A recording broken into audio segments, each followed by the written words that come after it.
Sangat bersuka cita pada saat ini dan sangat senang bisa berkumpul bersama-sama.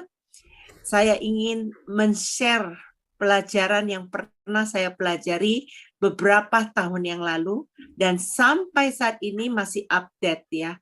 Karena sampai di akhir zaman nanti pun kita harus waspada terhadap sosok tokoh yang pernah ditulis di dalam Alkitab ini. Saya memperkenalkan diri, saya Henny Wong dari New York ya. Pada saat ini saya bertepatan jam 8.23. Nanti sebentar saya akan selesai ibadah, saya akan cabut karena saya akan mengikuti ibadah online ya. Karena waktu kami masih waktu pagi hari. Baik, ibu-ibu yang terkasih di dalam Tuhan, saya mau mengajak kita belajar tentang karakteristik ular. Mungkin Ibu Murni bisa membantukan untuk menampilkan slide-nya. Ya, ini ibu-ibu lihat ya, ada tokoh ular yang kita temukan di kitab Kejadian. Ibu Murni bisa bantu untuk membacakan Kejadian 3 ayat 1 sampai 6. Kejadian 3 ayat 1 sampai 6 ya. Ya. Ada manusia jatuh ke dalam dosa. Adapun ular, ia yang paling cerdik dari segala binatang di darat yang dijadikan oleh Tuhan Allah. Ular itu berkata kepada perempuan itu, "Tentulah Allah berfirman, semua pohon dalam taman ini jangan kamu makan buahnya, bukan?" Lalu sahut perempuan itu kepada ular itu, "Buah pohon-pohonan dalam taman itu dan taman ini boleh kamu makan. Tetapi tentang buah pohon yang ada di tengah-tengah taman, Allah berfirman, jangan kamu makan ataupun rabah buah itu. Nanti kamu mati." Tetapi ular itu berkata kepada perempuan itu, "Sekali-sekali kamu tidak akan mati. Tetapi Allah mengetahui bahwa pada waktu kamu memakannya, matamu akan terbuka. Dan kamu akan menjadi seperti Allah, tahu tentang yang baik dan yang jahat." Perempuan itu melihat bahwa buah pohon itu baik untuk dimakan dan sedap kelihatannya. Lagi pula pohon itu menarik hati karena memberi pengertian. Lalu ia mengambil dari buahnya dan dimakannya, dan diberinya juga kepada suaminya yang bersama-sama dengan dia, dan suaminya pun memakannya.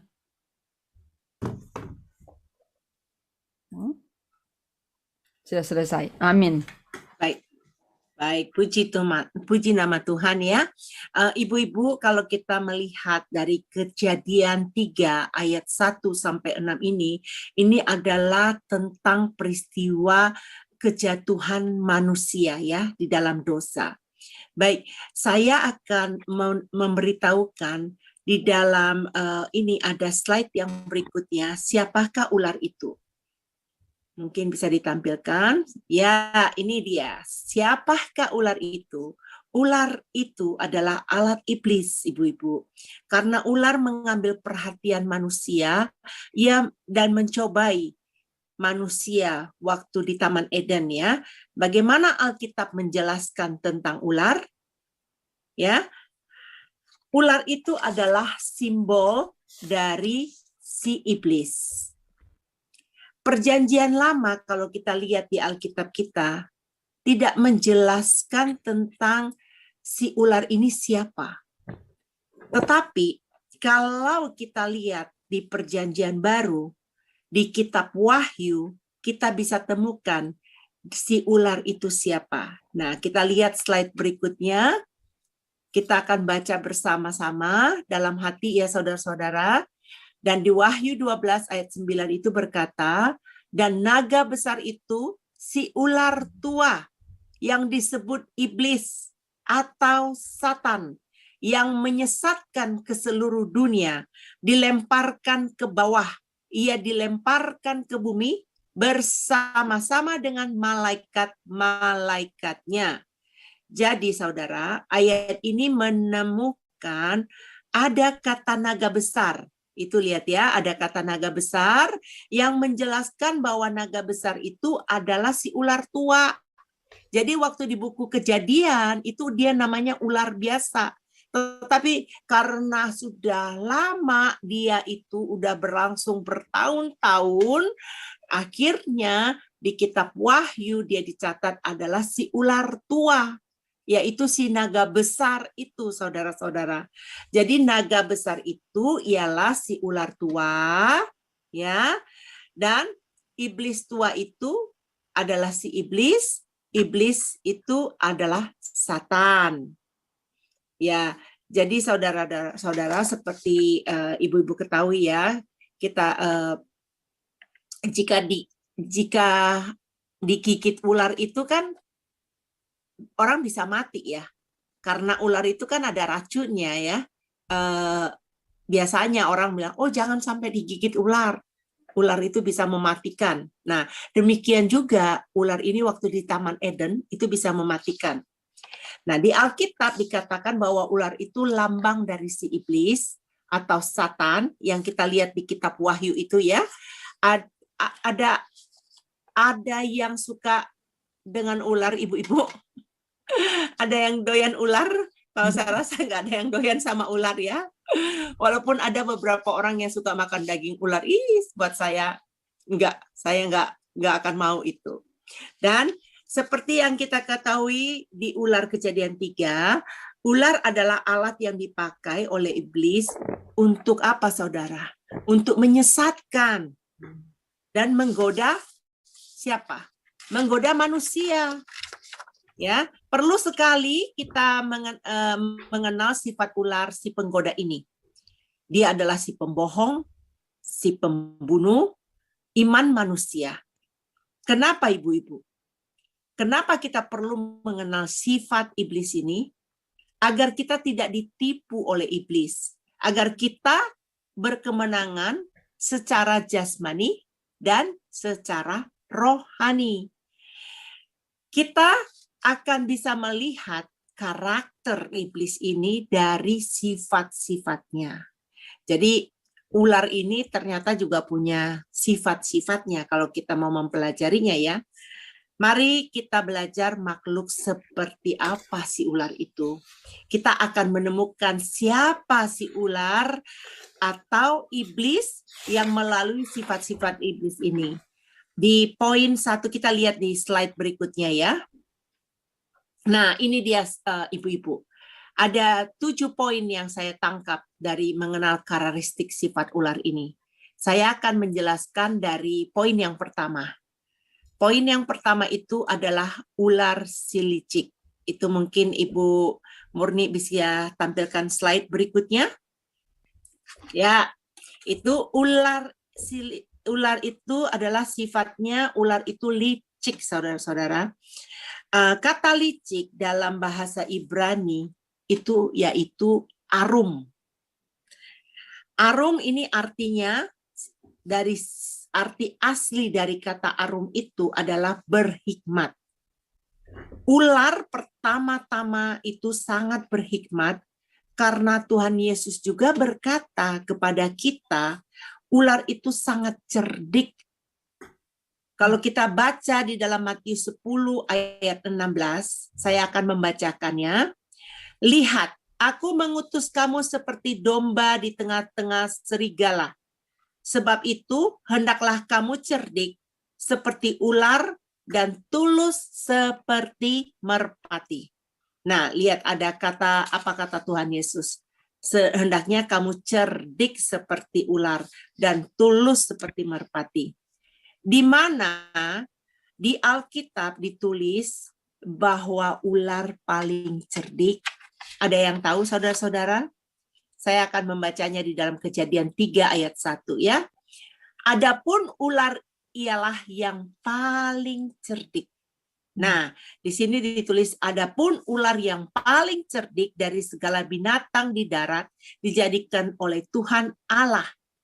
Ular itu berkata kepada perempuan itu, tentulah Allah berfirman. Ular ini sangat berhikmat. Mari kita baca kitab Yehezkiel ya. Nanti kita akan baca mempelajari kitab Yehezkiel.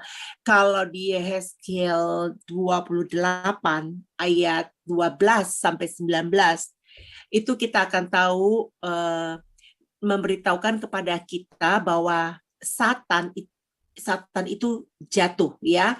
Sebelum Satan jatuh, dialah adalah pemimpin dari keseluruhan malaikat. Sebelum Satan jatuh, dia memimpin dari keseluruhan malaikat. Sebelum dia jatuh, Satan sangat berhikmat.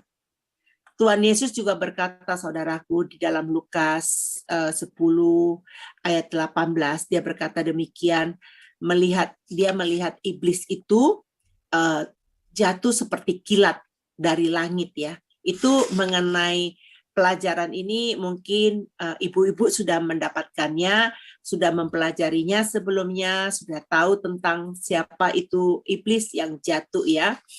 Nah, tapi di sini saya akan tekankan di dalam Yehezkiel 28 ayat 12 itu bunyinya demikian, ibu-ibu. Hai anak manusia, ucapkanlah suatu ratapan mengenai Raja Tirus dan katakanlah kepadanya, beginilah firman Allah, gambar dari kesempurnaan engkau, penuh hikmat dan maha indah.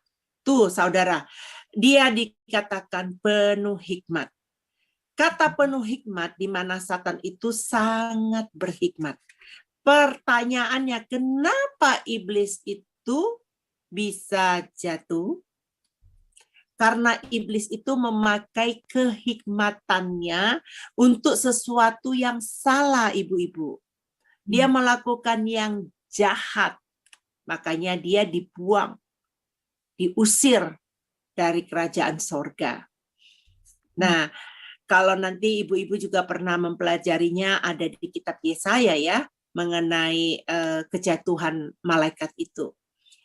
Sekarang saya mau memberitahukan kepada ibu-ibu sekalian yang dikenal namanya adalah, nama aslinya itu adalah Lucifer.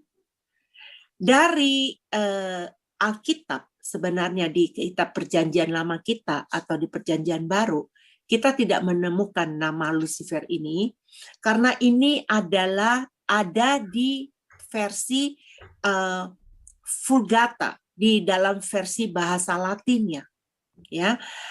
Nama asli Lucifer itu ialah Luciel. Setelah dia jatuh di dalam dosa, namanya berubah dari Luciel menjadi Lucifer. Kenapa setan yang penuh hikmat bisa jatuh? Karena dia mau seperti Tuhan, yaitu mau menginginkan posisinya Tuhan. Maka namanya berubah menjadi Lucifer. Nah, di ular ini, ya, ada kelicikan. Licik ini adalah banyak akal buruknya. Nah, kita sering, ya, menemukan banyak beberapa orang ada yang licik, ya, banyak akal buruknya. Pandai menipu, culas, curang. Kata licik ialah orang yang pintar tapi jahat. Ini disebut licik. Iblis mau menyesatkan, mau menipu dan memperdaya manusia. Ular itu memakai kepintarannya, mau menjatuhkan manusia. Oleh sebab itu, ular itu sangat licik, saudara-saudara. Kita bisa menemukan dua hal di kitab Kejadian, ya, dua hal di kitab Kejadian bagaimana ular itu licik. Nomor satu, cara ular memanggil Allah itu Jehovah hanya dengan sebutan Allah saja. Kejadian 2 ayat 4 tertulis demikian. Demikianlah riwayat langit dan bumi pada waktu diciptakan ketika Tuhan Allah menjadikan bumi dan langit. Ini ayat pertama kita temukan yang ada dikatakan Tuhan Allah. Ya, dari kitab Kejadian inilah pertama sekali kita menemukan Tuhan Allah. Yang sama dengan Tuhan Jehovah. Ya. Dan perhatikan, ya, saudara-saudara, di Kejadian 3 ayat 1.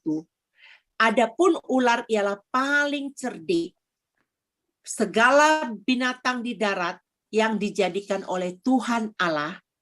Ular itu berkata kepada perempuan itu, tentulah Allah berfirman, Semua pohon dalam taman ini jangan kamu makan buahnya, bukan?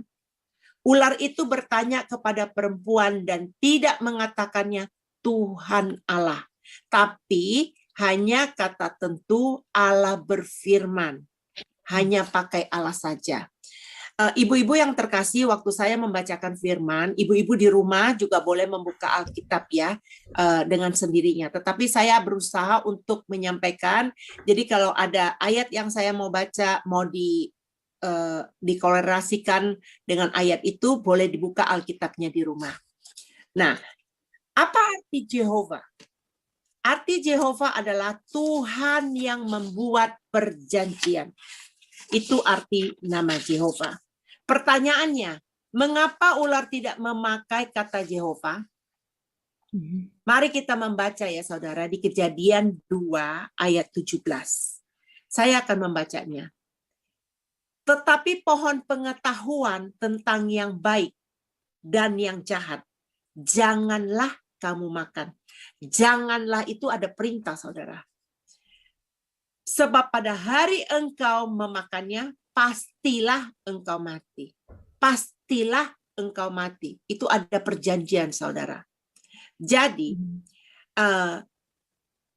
ayat ini mempunyai dua arti di dalam Kejadian 2 ayat 17.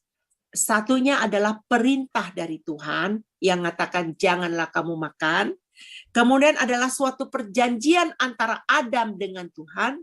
Yang ayatnya, sebab pada hari engkau memakannya, pastilah engkau mati. Jadi ada dua, dari ayat ini ada dua, satu perintah Tuhan, kedua adalah suatu perjanjian antara Adam dengan Tuhan. Kita bisa katakan Kejadian 2 ayat 17. Kalau kita buka Kejadian 2 ayat 17, itu adalah perjanjian perbuatan, ibu-ibu. Kenapa ular tidak memakai kata Jehovah? Kalau ular memakai kata Jehovah, perempuan ini akan ingat kepada perjanjian perbuatan. Jika perempuan ingat kepada perjanjian ini, maka Hawa tidak akan memakan pohon dari yang baik dan yang jahat ini. Itu sebabnya iblis tidak memakai kata Jehovah, supaya perempuan itu tidak mengingat perjanjian perbuatan dengan Tuhan. Ular ini sangat licik dan mengelabui perempuan. Ini satu peristiwa, saudara. Kalau kita sibuk sama Facebook, kita sibuk dengan acara yang lain, kita akan lupa kepada perjanjian kita dengan Tuhan. Ini apa aja ya, pengantar saya. Makanya iblis itu suka membuat kita terlena dengan hal-hal yang lain, supaya kita lupa bersekutu dengan Tuhan. Nah, yang keduanya adalah cara ular mendekati perempuan dengan kata negatif. Kalau di Kejadian 3 yang kita bacakan tadi, itu Kejadian 3 ayat 1, adapun ular itu sangat paling cerdik, saudara, dari segala binatang di darat yang dijadikan oleh Tuhan. Ular itu berkata kepada perempuan itu, nah ini perhatikan ya, tentulah Allah berfirman, semua pohon dalam taman ini jangan kamu makan buahnya, bukan? Nah, ini ada unsur negatifnya dari si ular ini. Ular berkata, tentulah Allah berfirman. Nah, ular berkata, tentulah Allah berfirman. Semua pohon dalam taman ini jangan kamu makan buahnya, bukan? Kenapa, saudara? Kenapa ular memakai kata yang negatif? Karena ular berusaha membuat perempuan ini berpikir kalau Tuhan itu menekan manusia. Dan mau membuat perempuan itu berpikir Tuhan itu sangat jahat. Ular itu memberikan pemikiran negatif tentang Tuhan dan ular menjelek-jelekkan Tuhan. Banyak loh anak-anak manusia saat ini suka menjelek-jelekkan nama Tuhan ya. Semoga kita di sini semua jangan ada kita menjelek-jelekkan nama Tuhan ya. Perlu diingat, jika kita mau menjelaskan tentang Tuhan kepada orang lain, atau kepada anak kita, atau kepada orang tua kita, jangan menjelaskannya dengan versi yang negatif. Contohnya bagaimana, saudara? Contohnya adalah, oh Tuhan itu sangat menakutkan, jadi kita harus takut kepada Tuhan. Tuhan itu akan menghukum manusia. Jadi membuat image tentang Tuhan itu yang negatif ya. Tuhan itu akan menghakimi kamu. Tuhan akan murka kepada kamu karena dosa-dosamu gitu. Pengajaran ini mengakibatkan orang itu punya image ya tidak senang kepada Tuhan. Jadi mereka merasa Tuhan ini kok kayak begini gitu loh ya. Nah, jika kita katakan bahwa kepada yang kita injili bahwa Tuhan itu penuh kasih, Dia mau menebus kita dari dosa-dosa kita, Tuhan itu Maha Pengampun, Tuhan itu Maha Pemurah, ya, pasti orang-orang akan mencintai Tuhan. Ular memakai kata negatif karena taktik. Nah, ini ular ini punya taktik. Membuat perempuan kecewa. Dia supaya membuat jemaat kudus, membuat orang-orang kecewa dan komplain kepada Tuhan. Jadi kita tahu betapa liciknya si iblis itu. Sekarang kita akan masuk ke dalam poin yang kedua. Ya, di poin yang kedua itu adalah ciri-ciri ular berdarah dingin. Nah, ular itu ya saudara ya, ular itu suka di tempat yang gelap dan dingin. Ular tidak punya perasaan, nggak punya dia kejam. Istilahnya ular itu tidak manusiawi lah. Ya memang dia bukan manusia ya. Jadi dia tidak, maksudnya sifatnya dia tidak manusiawi banget. Ular adalah alat yang dipakai iblis untuk menyesatkan dan menggoda manusia. Ibu-ibu, waktu hati kita menjadi dingin ya, iblis akan menyerang kita. Cara kita melewati cobaan dari iblis kalau iman kita itu berkorbar-korbar. Kalau kita on fire, iblis tidak dapat menyerang kita. Tidak bisa mengintimidasi kita. Nah, sekarang saya mau berkata, pertanyaannya kenapa kita perlu mengenal karakter iblis ini? Kenapa sih saya mau mengajak kita untuk mengenal karakter iblis ini? Supaya kita jangan diperdaya oleh iblis. Supaya di hadapan Tuhan kita bisa berkemenangan secara jasmani dan secara rohani. Iblis adalah musuh kita, saudara-saudara. Dia mau menggoda kita supaya kita tidak patuh kepada firman Tuhan. Orang seperti apa yang diserang oleh iblis? Kalau orang yang suam-suam kuku, orang yang imannya dingin, orang yang mencintai firman Tuhan, rohnya on fire. Ya, terus Tuhan tidak bisa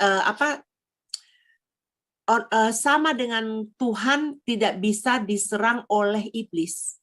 Jadi artinya kalau kita ini anak-anak Tuhan, kehidupan kita penuh dengan roh Allah, ada api Tuhan dalam hidup kita, kita nggak bisa diserang oleh iblis.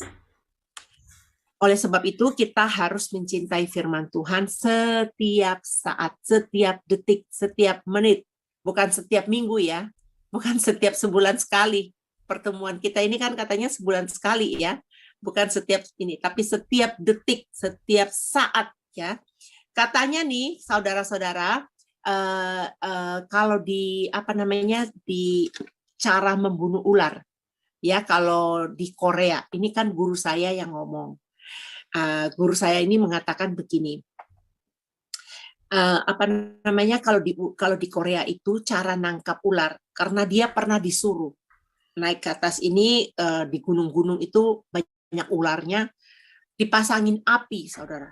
Ular itu keluar dari tempat persembunyiannya dan jadi gampang ditangkap gitu ularnya ya. Nah, saya sendiri belajar mencari membaca di Google. Kalau orang Indonesia itu dulu suka mengatakan kalau ular itu ditangkap atau ular itu nggak masuk rumah, ditaburin garam. Ibu-ibu pernah masih ingat tuh ada istilah garam ditaburin, ular itu jadi takut datangnya. Ternyata itu tidak ampuh. Yang mengampuhkan dia itu kalau disiram dengan semprotan wangi-wangian. Jadi ular itu nggak bisa menyerang kita dan nggak bisa mendekat ke dalam rumah. Nah, apa yang Tuhan berikan kepada saya waktu saya membaca itu? Saya bilang gini, wih, Tuhan luar biasa ya. Ternyata betul, di waktu kita berdoa, waktu kita menyembah Tuhan ya, itu kan hadirat Tuhan itu luar biasa. Sehingga waktu kita bernyanyi, memuji Tuhan itu seperti dupa yang harum. Jadi wangian kita itu harum di mata Tuhan. Kalau kita berbuat dosa ya kita nggak wangi, kita menjadi busuk. Tapi kalau kita hidup kudus, kita menjadi dupa yang harum. Nah, disitulah iblis akan menjauh, mentengking. Dan lagian saya pernah tahu saudara, itu di Indonesia ya, ada hamba Tuhan yang bertobat, jadi keluarganya mau meracuni dia, ya, dia minum, tapi dia tidak mati. Karena apa? Satu, memang ada kuasa Tuhan dalam dia, tetapi dia firman itu yang menghidupkan dia, firman itu yang menyelamatkan dia. Jadi ibu-ibu sekalian, mari kita on fire selalu di dalam Tuhan ya. Nah, arti rohaninya ini, cara ini sama bagi kita untuk menghentikan serangan iblis. Pastikan iman kita berkobar-kobar, iman kita yang membara-membara, iman kita on fire. Jadi iblis akan lari dengan sendirinya waktu kita mengimani firman Tuhan. Hidup sesuai firman Tuhan. Di saat itulah iman kita bernyala-nyala dan berkorbar-korbar on fire ya. Nah, di dalam Lukas ayat Lukas 24 ayat 32 ya. Kita ini mungkin saya nggak masukin ayatnya, tetapi ada mungkin bisa dicatat Lukas 24 ayat 32. Oh, ada ya. Lukas 4 ayat 32. Oke. Katanya gini, kata mereka seorang kepada yang lain, bukankah hati kita berkorbar-korbar ketika ia berbicara dengan kita di tengah jalan dan ketika ia menerangkan kitab suci kepada kita. Ini ada peristiwa di kitab Injil kita, di Kejadian 34 ayat 32 ini. Itu ya, ada waktu Yesus Kristus menerangkan firman Tuhan, iblis tidak bisa menyerang jika kita mempunyai api Tuhan. Baik, kita akan lanjut pada poin yang ketiga, itu adalah ciri ular itu punya lidah yang bercabang. Artinya ular bisa berkata beda-beda ya, ular itu pintar berbohong. Kalau kita baca di dalam Yohanes 8 ayat 44, firman Tuhan berkata demikian. Iblislah yang menjadi bapakmu, dan kamu ingin melakukan keinginan-keinginan bapakmu. Ialah pembunuh manusia sejak semula dan tidak hidup dalam kebenaran, sebab di dalam dia tidak ada kebenaran. Apabila ia berkata dusta, ia berkata atas kehendaknya sendiri, sebab ia adalah pendusta dan bapa segala dusta. Jadi iblis itu pembohong dan iblis itu adalah bapa segala dusta. Pastikan kita bukan jadi anak-anak iblis, ibu-ibu. Jadi kita nggak mau kita punya bapa itu adalah iblis, si pembohong itu tadi. Nah, kalau kita lihat di Kejadian 3, kita temukan ada dua hal ya kepada Hawa mengenai perkataan iblis ini yang berbohong. Nomor satunya dia berkata, sekali-kali kamu tidak akan mati. Nah, perhatikan terlebih dahulu ya saudara-saudara, kalau kita lihat di Kejadian 2 ayat 17 itu. Ada tadi yang pertama saya jelaskan mengenai bahwa ada perjanjian Tuhan ya. Kata Tuhan, kalau dimakan pastilah engkau mati. Itu perjanjian Tuhan terhadap Adam di Taman Eden. Nah, kalau perkataan ular di Kejadian 3 ayat 4, dia berkata demikian. Tetapi ular itu berkata kepada perempuan, sekali-kali kamu tidak akan mati. Nah, siapa yang benar? Perkataan Tuhankah atau perkataan ular? Kan buktinya waktu si Hawa makan pohon itu, apakah dia mati dan langsung dikubur? Kita tahu kan. Nah, sekarang kita jadi ini bertanya, loh, yang benar siapa? Kok Tuhan bilang kalau kamu makan kamu akan mati loh. Loh, kalau kejadian itu tadi kejadian 3 ayat 4, kalau kata ular, sekali-kali kamu tidak akan mati, ya. Iblis berkata sekali-kali kamu tidak akan mati, siapa yang benar? Ya, kalau menurut saya ya Tuhanlah yang pasti benar. Yang pasti Tuhan itu pasti benar, ibu-ibu. Kenapa? Karena si iblis ini si pembohong. Adam dan Hawa percaya pada perkataan iblis, mereka percaya kebohongan ini, makanya mereka mati secara apa? Mati rohani. Mati secara rohani. Ya, jadi kalau kita mati secara rohani, hubungan kita dengan Tuhan tidak intim lagi. Jadi pastikan kita jangan mati rohani, ibu-ibu. Kebohongan ular yang kedua, kamu akan menjadi seperti Allah. Widih, si iblis ngomongnya kamu akan menjadi seperti Allah. Kalau kita baca di Kejadian 3 ayat 5, tetapi Allah mengetahui bahwa pada waktu kamu memakannya, matamu akan terbuka dan kamu akan menjadi seperti Allah, tahu tentang yang baik dan yang jahat. Apa ibu-ibu perkataan iblis? Kamu akan menjadi seperti Allah. Orang yang menerima perkataan iblis, ciri-cirinya orang itu pembohong. Iblis menyerang gereja, ya. Iblis menyerang pemimpin gereja. Iblis menyerang para pendeta. Iblis menyerang para ibu-ibu rumah tangga. Iblis menyerang pada para umat-umat kudus. Karena iblis itu mau menghalau penyelamatan dari Tuhan. Kalau kita baca di kitab Kejadian itu full gospel. Pertama ada kita lihat di Kejadian 3 waktu perjanjian Tuhan ingin menyelamatkan manusia itu ya. Jadi itulah iblis ini waktu Tuhan menciptakan manusia itu ditaruh di Taman Eden. Dia juga mau menggagalkan rencana Tuhan. Sebenarnya ada pelajaran khusus lagi di sini, tapi saya padatkan aja, jadi saya ambil intisarinya. Jadi yang poin yang ini saya akan lewatkan ya. Sekarang kita lihat di poin yang keempat. Mungkin Ibu, ya di poin keempat ini ular itu merayap di tanah.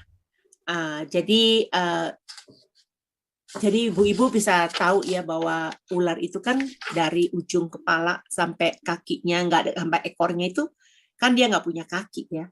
Jadi dia itu berada di tanah. Karena ular tidak mempunyai kaki dan tangan, keseluruhan tubuh ular itu menyentuh tanah, dan cara ular bergerak itu dengan cara dia merayap dan melatah. Nah, demikian juga iblis kalau merasukin kita, dia itu merayap, dia masuk pelan-pelan, masuk ke pikiran, masuk ke dalam hati. Nah, hati-hati ibu-ibu, ya. Tanah ini melambangkan kejatuhan manusia, kejatuhan dosa Adam dan Hawa, ya. Kita ketahui manusia pertama itu jatuh dalam dosa karena ular. Mereka menerima perkataan ular daripada apa? Dari perkataan Tuhan. Itu artinya apa, saudara? Pikiran yang dikontrol oleh iblis penuh dengan hal-hal duniawi yang jasmani saja. Iblis membuat kita buta rohani. Iblis mau kita Iblis mau kita itu tidak patuh kepada Tuhan. Apa kata firman kepada kita di dalam Kolose 3 ayat 1 sampai 3. Nah, kalau ini saya mau minta salah satu ibu, mungkin Ibu Epi bisa bantu kita untuk membaca ayat ini di dalam Kolose 3 ayat 1 sampai 3. Slide-nya biar suaranya Ibu Epi aja yang membacakannya. Silakan Ibu Evi. Kolose 3 ayat 1 sampai 3. Kedengaran ya, Mbak? Ya, Kedengaran. kedengaran. Kolose 3 ayat 1 sampai 3. Karena itu, kalau kamu dibangkitkan bersama dengan Kristus, carilah perkara yang di atas, di mana Kristus ada duduk di sebelah kanan Allah. Pikirkanlah perkara yang di atas, bukan yang di bumi. Sebab kamu telah mati dan hidupmu tersembunyi bersama dengan Kristus di dalam Allah. Ya, makasih Ibu. Apa Ibu-Ibu tentang firman ini? Di dalam firman ini dikatakan, pikirkanlah perkara yang di atas, bukan yang di bumi.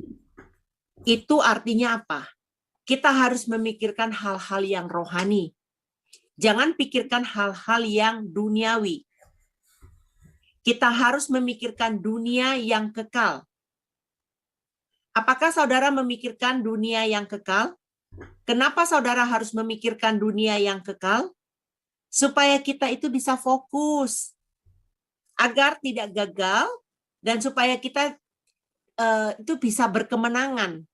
Dan pada akhirnya kita dilayakkan masuk dalam kerajaan Allah yang kekal. Di dalam dunia ini hanya sementara. Dunia ini akan dihancurkan pada waktunya. Yang kita harus tujukan itu adalah fokus kita itu dunia yang kekal. Kalau ibu-ibu juga pasti udah tahu ya, dunia yang kekal kita di mana? Itu adalah kerajaan sorga.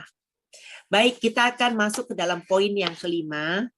Ular tidak punya kaki dan tidak punya tangan. Ular merayap dengan perutnya di tanah. Karena ular tidak punya kaki dan tangan, ular ini tidak bekerja. Dalam arti rohaninya ya.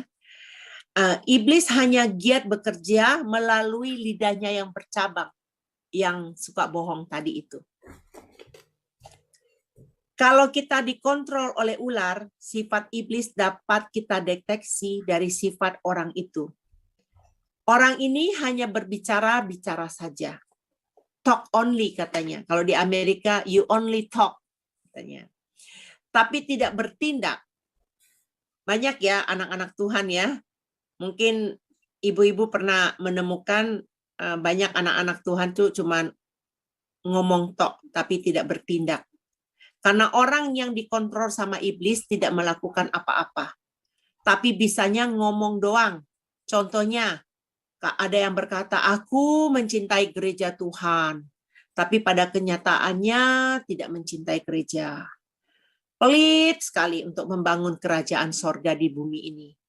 Untuk dana-dana yang diperlukan untuk pekerjaan Tuhan, mereka sangat kencang untuk memegangnya. Padahal kita diminta Tuhan itu untuk berbagi. Nah, apakah anak-anak Tuhan itu udah punya rasa simpatisan, punya belas kasihan, punya kemurahan, itu buah-buah roh. Ya, ada 1 buah tapi 9 rasa. Nah, terus bahkan ada juga yang nggak memperdulikan kalau umpamanya pembangunan gereja. Ya, memang gereja ini bisa berbentuk bangunan, tetapi ada juga yang berbentuk fisik. Karena kita semua ini ibu-ibu itu kita adalah gereja-gerejanya Tuhan. Nah, banyak sekali orang yang membutuhkan pelayanan, mereka bingung, mereka punya masalah rumah tangga, mereka punya masalah di pekerjaan. Terkadang kita juga nggak memperdulikan. Nah, cara memperdulikan kita kalau kita paling utama adalah dengan mendoakan. Kita mendoakan mereka, itu salah satunya kalau memang paling sedikit kita untuk memberikan perhatian itu. Ya, gereja di sini bisa berbentuk gedung gereja dan arti gereja yang lain adalah umat Tuhan. Kita ini adalah gereja, tangan dan kaki harus mau dipakai untuk melayani setiap gereja. Tuhan memanggil setiap orang percaya untuk bekerja di ladangnya. Dunia ini ladang yang dipercayakan untuk digarap. Ya, untuk digarap. Pelayanan ada yang menjadi kaki untuk mengabarkan Injil, ada yang jadi tangan untuk menolong pekerjaan Tuhan. Ya. Yakobus 2 ayat 26 berbunyi demikian. Sebab seperti tubuh tanpa roh adalah mati. Demikian juga iman tanpa perbuatan adalah mati. Ayat ini jelas sekali. Tahukah kalian kalau iblis mengakui keberadaan Tuhan? Nah, siapa yang tahu tuh? Iblis mengakui keberadaan Tuhan. Nah, ini maksudnya siapa dulu yang tahu tentang Tuhan itu waktu pertama kali Yesus datang ke dunia ini? Iblis yang mengakui bahwa Yesus adalah Tuhan. Iblis terlebih dulu yang mengenali bahwa Yesus itu Tuhan waktu Tuhan Yesus berdiri di hadapan iblis. Nah, kalau kita baca di Yakobus 2 di ayat 19, bunyinya demikian. Engkau percaya bahwa hanya ada satu Allah saja, itu baik. Tetapi setan-setan pun, nah ini dia nih, tetapi setan-setan pun juga percaya akan hal itu dan mereka gemetar. Jadi iman macam apa yang dimiliki oleh iblis? Kan iblis ini percaya. Dia beriman bahwa ada Tuhan, ya. Dia gemetar gitu. Tetapi apa yang dia miliki? Iblis tidak taat pada Tuhan, walaupun mereka tahu siapa itu Tuhan. Iblis tidak punya tindakan, walaupun mereka tahu siapa Yesus Kristus. Iblis gemetar pada Yesus Kristus. Iblis mengakui keberadaan Tuhan Yesus, tetapi tidak taat kepada Tuhan Yesus. Kalau kita mempunyai talenta, persembahkan itu kepada Tuhan. Gereja itu saling melengkapi. Kita harus melayani dengan sukacita. Itu adalah bukti kasih kita kepada pekerjaan Tuhan di bumi ini. Ada satu ayat favorit saya, ibu-ibu, di dalam Kolose 3 ayat 23. Mungkin ibu-ibu udah banyak yang mengetahui firman Tuhan ini ya. Saya akan baca di Kolose 3 ayat 23. Adapun apapun juga yang kamu perbuatlah dengan segenap hatimu seperti untuk Tuhan dan bukan untuk manusia. Contohnya, kalau kamu bisa bernyanyi, bernyanyilah mempermuliakan nama Tuhan. Kalau kamu bisa masak, layananlah di bagian konsumsi. Jadi posisi apapun yang diberikan kepada kita, waktu kita melakukan itu melayani. Saya dulu ya, ibu-ibu, saya sering sekali pergi ke tempat-tempat jompo untuk membantu mereka, menghibur mereka, menemani mereka. Nah, itu yang saya lakukan. Jadi supaya menyalurkan karunia yang Tuhan berikan kepada saya. Nanti mereka senang, mereka bahagia, itu suatu kebahagiaan buat saya sebenarnya. Ya, jadi apapun yang Tuhan berikan kepada kita, talenta, lakukan itu. Nah, sekarang kita masuk kepada poin yang ke-6. Poin yang ke-6 ini adalah ular pintar memanipulasi dirinya. Kenapa waktu kita naik ke gunung ya, kita biasa menemukan banyak orang katanya digigit ular. Ular pintar bersembunyi, ular itu bersembunyi di pohon-pohon, di balik tebing, dan mereka bersembunyi di rumput-rumput yang belalang gitu. Mereka bersembunyi. Nah, waktu guru saya naik ke gunung di Korea, ya, dia pergi ke gunung itu kan banyak daun-daun yang berwarna hijau, ya, dan ular itu juga nyaru. Nyaru itu memanipulasi ya dengan penampilannya. Kalau dia ada warna hijau itu nanti ular itu kulitnya tuh berwarna hijau. Jadi kalau dari kasat mata mungkin kita bisa lihat, ini kok kelihatannya kalau nggak diteliti banget ya nggak kelihatan itu ularnya. Nah kalau di musim gugur, Nah, kalau di musim gugur, saya percaya juga di Jerman ada musim gugur ya, di Eropa ya. Jadi kalau musim ada. gugur itu, ya musim gugur itu kan pohon-pohon berwarna coklat-coklat. Dan nanti ularnya itu bisa kelihatan warnanya kecoklat-coklatan. Itu. Jadi kalau dilihat dari sekilas itu sulit untuk mendeteksikan ular. Jadi kita harus hati-hati.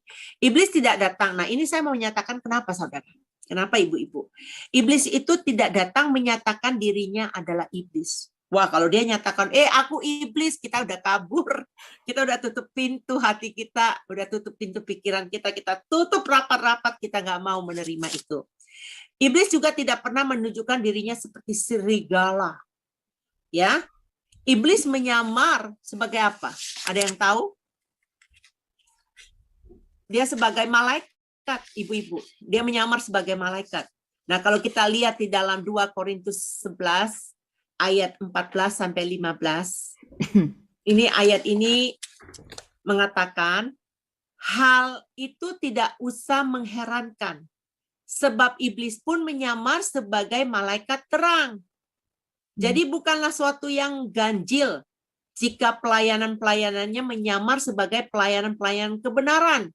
Sesuatu kesudahan mereka akan setimpal dengan perbuatan mereka. Jadi itu ya, jangan kita heran karena mereka menyamar sebagai malaikat terang. Padahal mereka bukan malaikat terang. Iblis itu menyamar, ya. Jika iblis menyatakan siapa dirinya, pastilah tidak ada yang tertipu. Karena kita tahu siapa itu iblis. Ya, banyak sekali yang tertipu oleh kebohongan iblis, ibu-ibu. Bukan satu, bukan dua, berapa banyak jumlah manusia di dunia ini, banyak sekali ditipu oleh iblis. Nah, kalau kita lihat di Wahyu 13 ya, ayat 11 ini, ada tertulis demikian. Dan aku melihat seekor binatang lain keluar dari dalam bumi dan bertanduk dua sama seperti anak domba. Dan ia berbicara seperti seekor naga.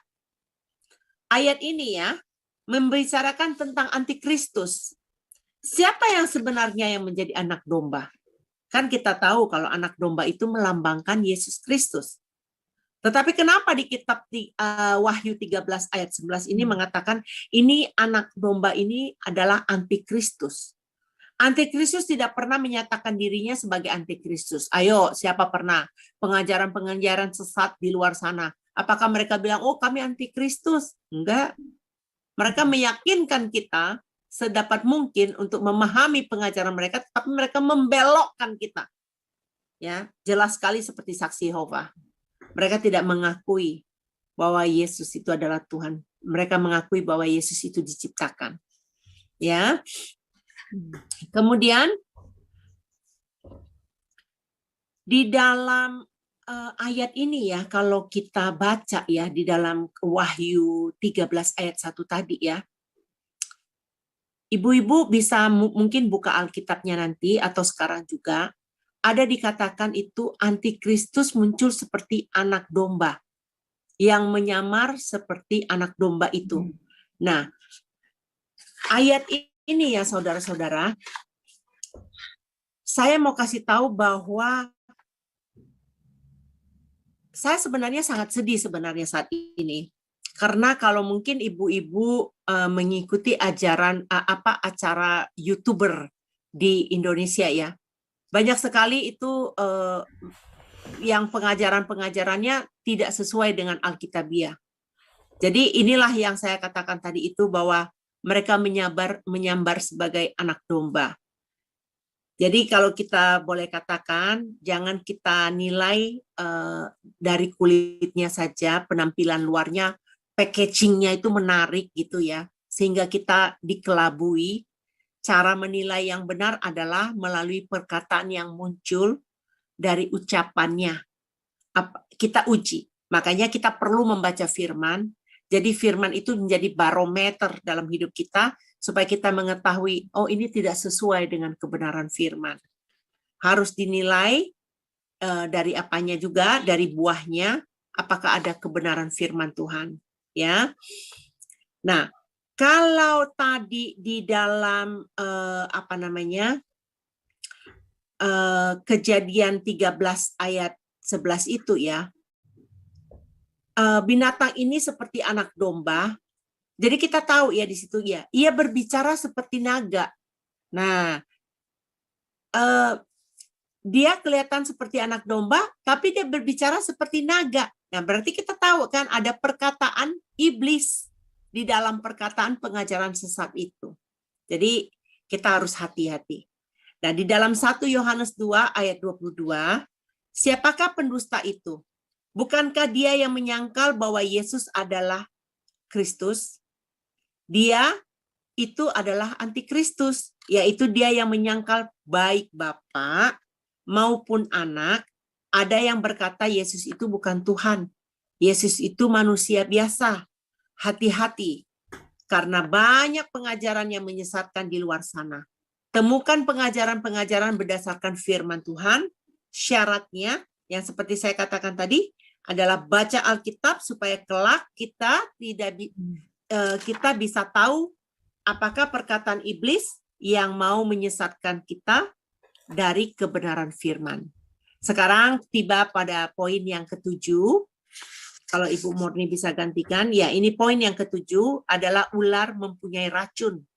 Ya, di dalam Roma 3 ayat 13 sampai 14, siapa yang mau bantu saya membaca firman ini di dalam Roma 3 13 sampai 14. Silakan ibu-ibu, ada yang mau membantu saya membaca firman ini? Silakan, saya minta Adik Yanti. Bisa diulangin Roma 3 ayat 13 sampai 14. ya, beginilah bunyi firman Tuhan. Kerongkongan mereka seperti kubur yang ternganga, lidah mereka merayu-rayu, bibir mereka mengandung bisa. Mulut mereka penuh dengan sumpah serapah. Ya, jadi ular itu sangat beracun ya. Kutukan, penuh dengan kutukan, penuh dengan hinaan, cercaan. Perkataan iblis itu kotor, penuh dengan caci maki, penuh dengan rayu gombal, dan perkataan iblis itu adalah mengadu domba. Saya minta maaf, ibu-ibu, saya lupa memberikan ayat itu di dalam Roma tadi ya. Nah, sekarang kita akan masuk ke dalam Efesius 4 ayat 3. Di dalam Efesius 4 ayat 3, ada yang bisa bantu, ini Efesius 4 ayat 3. Saya minta maaf. Efesius 4 ayat 29. Nanti ini jangan diikutin ya PowerPoint ini ya. Sebenarnya Efesius 4 ayat 29. Oke, nanti saya akan rubah. Oke. Janganlah ada perkataan kotor keluar dari mulutmu, tetapi pakailah perkataan yang baik untuk membangun di mana perlu, supaya mereka yang mendengarnya boleh beroleh kasih karunia. Ya. Kita sudah menyelesaikan mengenai karakteristik ini, sudah 7 poin yang kita pelajari, ya. Dari ular itu licik, ular itu berdarah dingin, ular itu mempunyai lidah yang bercabang, ular itu merayap di tanah, menyentuh di bumi, ular tidak punya kaki dan tangan, dia itu tidak mengerjakan, ya istilahnya di dalam arti rohaninya di kita tidak mengerjakan apa-apa. Ular pintar memanipulasi dan ular itu mempunyai racun. Nah, di slide berikutnya kita hampir selesai. Nah, siapakah iblis? Iblis adalah pembunuh manusia. Ya. Di nomor 1 itu kan dikatakan iblis adalah pembunuh manusia. Kalau kita baca di dalam 1 Yohanes 3 ayat 15, setiap orang yang membenci saudaranya adalah seorang pembunuh manusia. Dan kamu tahu bahwa tidak ada seorang pembunuh yang tetap memiliki hidup yang kekal di dalam dirinya. Jadi di dalam 1 Yohanes 3 ayat 15 ya, kalau mau tahu ayatnya itu tadi. Nah, kita bisa menemukan sifat iblis membenci di dalam 1 Yohanes 3 ayat 15. Apa yang ditanamkan iblis? Membenci. Contoh, kalau umpamanya kita berkata marah, mengatakan keluar kata-kata yang enggak enak gitu. Kita mengatakan orang kafir, ada satu hal-hal yang jahil lah yang keluar, perkataan-perkataan bodoh yang tidak masuk di akal. Ya, itu yang iblis taruh di dalam pikiran kita. Artinya itu apa? Iblis suka kalau kita kehilangan kesabaran. Kalau iblis itu senang kalau kita kehilangan kasih, kehilangan ketekunan. Ya. Firman Tuhan itu seperti api, yang tadi seperti kita udah baca firman-Nya. Di dalam Yeremia 23 ayat 29, bukankah firman-Ku seperti api, demikianlah firman Tuhan seperti palu yang menghancurkan bukit batu. Itu ayatnya ada di Yeremia 23 ayat 29. Yang berkata sekali lagi, bukankah firman-Ku seperti api? Jadi firman Tuhan itu seperti api, ya. Kalau di dalam Lukas 24 ayat 32 berbunyi demikian. Kata mereka seorang kepada yang lain, bukankah hati kita berkorbar-korbar ketika ia berbicara dengan kita di tengah jalan dan ketika menerangkan kitab suci kepada kita? Nah, ini kan seperti yang kita tahu ya, bahwa waktu tadi yang udah kita baca sebelumnya, waktu kita menerima firman Tuhan itu harus ada penerimaan yang baik supaya hati kita itu on fire, berkorbar-korbar sama Tuhan. Jadi di poin yang kedua itu, perkataan iblis penuh dengan dusta. Dia adalah pembohong. Iblis itu pembohong. Kalau kita baca di dalam Matius 19 ayat 18. Matius 19 ayat 18, kata orang itu berkata kepadanya, perintah yang mana? Kata Yesus, jangan membunuh, jangan berzina, jangan mencuri, jangan mengucapkan saksi dusta. Ayat berkata dengan mengucapkan saksi dusta. Saksi dusta ini berarti pembohong, ya. Jadi slide berikutnya, kesimpulan kita belajar firman Tuhan hari ini ya. Iblis memakai ular sebagai alatnya. Nah, itu iblis memakai ular sebagai alatnya. Seandainya kita memiliki karakter ular, artinya kita adalah alatnya si iblis. Jadi budaknya si iblis. Ya. Mari kita belajar bersama-sama memperbaiki diri untuk tidak mempunyai karakter ular. Apakah ada yang setuju dengan saya? Apakah ibu-ibu ada setuju dengan saya? Pasti saya percaya. Kita yang ada di sini, ada di ruangan Zoom ini, kita mempunyai satu pikiran yang sama, ya. Dan jauhilah setiap pribadi yang mempunyai karakter ular. Kalau di dalam 1 Korintus 15 ayat 33, ada bunyi firman Tuhan yang berkata demikian. Janganlah kamu sesat. Pergaulan yang buruk merusakkan kebiasaan yang baik.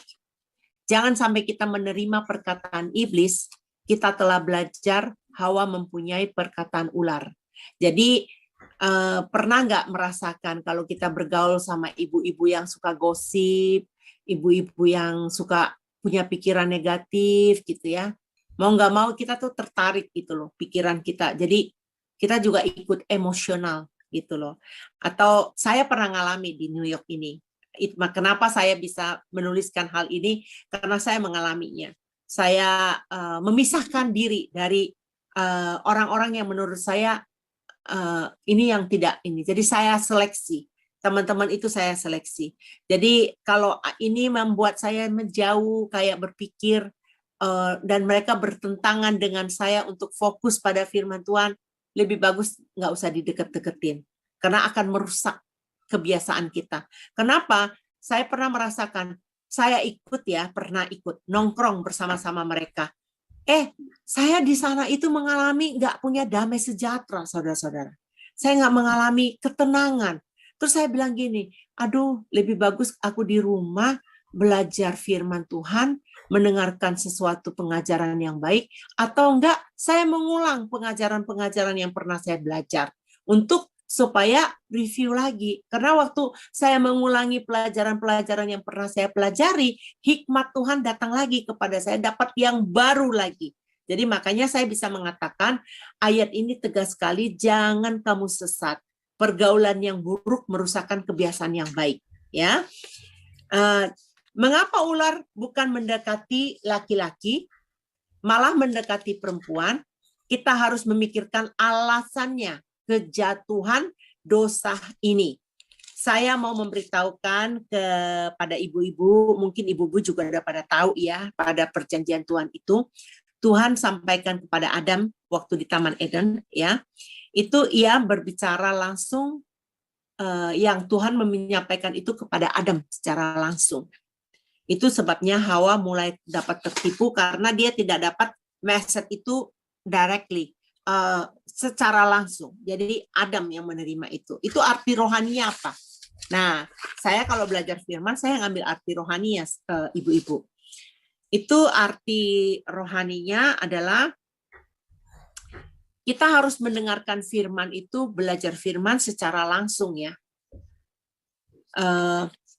Pernah nggak ibu-ibu mendengarkan bahwa ada beberapa orang mengatakan jangan baca firman sembarangan karena nanti kamu salah artikan, nanti kamu bisa tidak memahaminya. Nah, itu dulu saya dulu itu pernah. Saya nggak baca firman bertahun-tahun, saya tidak baca firman Tuhan karena katanya takut disalah artikan. Tetapi setelah Tuhan memberikan saya menemukan seorang ibu di pinggir jalan dan mengajarkan saya membaca firman Tuhan, sehingga firman Tuhan itu yang menambahkan wawasan saya, menambahkan pengetahuan saya tentang Tuhan. Jadi saya tahu, jadi mengenal sejarahnya Tuhan. Kalau kita tahu ya, perjanjian lama sampai perjanjian baru, itu tokoh utama yang dibicarakan di sana itu nanti adalah tokoh Yesus Kristus, Tuhan kita.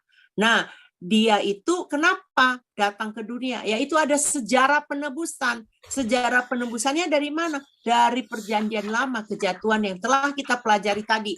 Ada kejatuhan manusia di Taman Eden, ya. Jadi sejak dari perjanjian lama kita sudah diperintahkan untuk membaca firman, perkataan firman.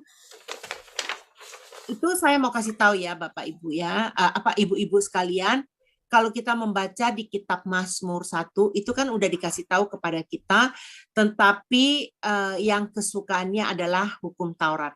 Mazmur 1 ayat 2 berkata, tetapi yang kesukaannya adalah hukum Taurat Tuhan. Ya, merenungkan itu siang dan malam. Ya, kalau itu. Betul. Terima kasih Bu Murni. Yosua 1 ayat 8 juga berbunyi demikian.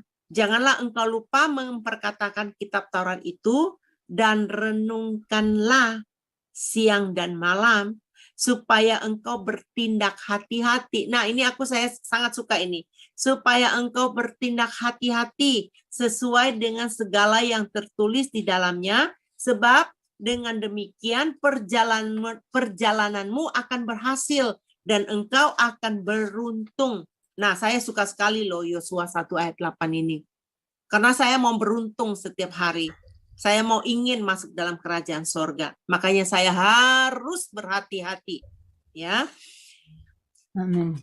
Jadi saya tekankan lagi kenapa kita harus merenungkan firman Tuhan itu. Karena firman Tuhan itu adalah pekerjaan yang menghidupkan. Firman Allah makanan rohani kita. Ya. Itu kalau kita baca lagi di dalam Matius 4 ayat 4 juga ada Tuhan Yesus berkata